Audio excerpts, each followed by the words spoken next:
साईं बाबा व्रत कथा। सालों पहले एक गांव में कोकिला और महेश भाई नाम के पति पत्नी रहते थे। उनका जीवन सुख के साथ बीत रहा था। दोनों में प्रेम और स्नेह भी बहुत था, लेकिन कभी कभी कोकिला के प्रति महेश गुस्से में पत्नी से झगड़ा कर लेता था। कुछ समय बाद जब उसका गुस्सा शांत होता तो उसे अपने किए पर शर्मिंदगी भी होती थी। कोकिला को पता था कि उसके पति को अपने व्यवसाय में फायदा नहीं हो रहा है, जिसकी वजह से उनका स्वभाव चिड़चिड़ा हो गया है। इसी वजह से कोकिला पलटकर कोई जवाब नहीं देती थी। काम सही से न चलने के कारण महेश का ज्यादातर समय घर में ही बीत रहा था। उसकी पत्नी बड़ी ही धार्मिक स्वभाव की थी। घर में खुशियां लाने के लिए वो धर्म कर्म करती रहती थी। एक दिन दोपहर के समय उनके घर में एक बूढ़े महात्मा आए। उनके चेहरे के तेज को देखकर दोनों का सिर श्रद्धा से झुक गया। महात्मा ने उनसे कुछ दान करने के लिए कहा। कोकिला ने महात्मा को भिक्षा में दाल और चावल दिए और प्रणाम करके उनके सामने बैठ गई। उसी समय कोकिला की आंखों से आंसू बहने लगे।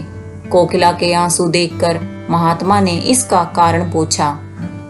जवाब में कोकिला ने अपने घर का सारा हाल बता दिया।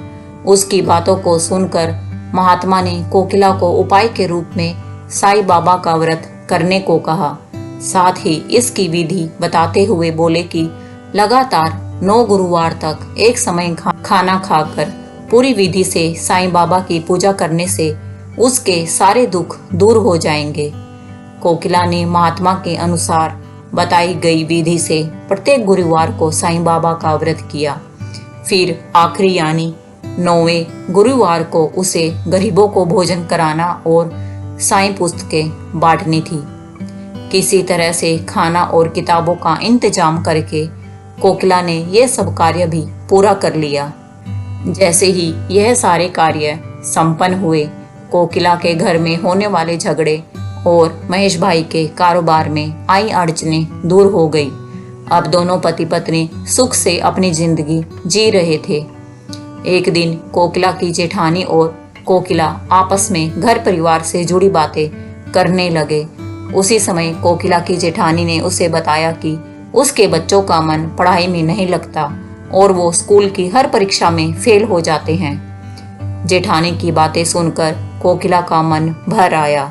उसने तुरंत साईं व्रत के बारे में अपनी जेठानी को बताया। पहले कोकिला ने अपने घर का किस्सा सुनाया कि वो कितने परेशान थे और साईं बाबा की कृपा से आज कितने सुखी हैं। उसके बाद कोकिला ने अपनी जेठानी को पूरे 9 गुरुवार साईं व्रत करने को कहा और उसकी विधि भी बताई। कोकिला की जेठानी ने ठीक वैसे ही किया और कुछ ही समय में उसके जीवन का संकट भी दूर हो गया। उसके बच्चे का मन पढ़ाई में लगने लगा और उसके अच्छे अंक आने लगे। भक्तों, हमें इस कहानी से यह सीख मिलती है कि मुसीबत के समय घबराने की जगह आराध्य पर सच्ची श्रद्धा रखते हुए परेशानी दूर करने की कोशिश में लगे रहना चाहिए। तो बोलो साईं बाबा की जय। तो दोस्तों, आशा है आपको आज की कथा अच्छी लगी होगी। अच्छी लगी है तो इसे लाइक करें, शेयर करें और चैनल में नए हैं तो इसे सब्सक्राइब करना ना भूलें। धन्यवाद।